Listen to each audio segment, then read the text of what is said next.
Chào tất cả các bạn. Hôm nay mình sẽ quay về clip, đó chính là cái video snack video nha các bạn. Rồi, này là phim hài nha các bạn.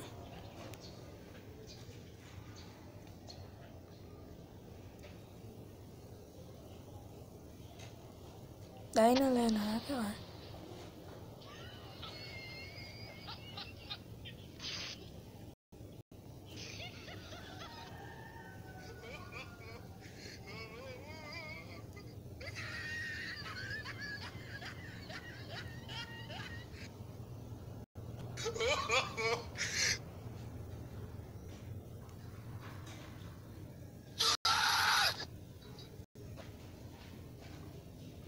Claro.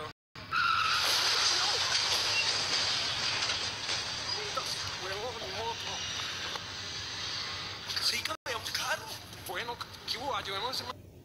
Claro.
Cảm ơn các bạn đã xem video này.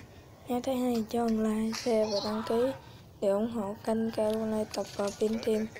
Và tạm biệt các bạn. Bye bye.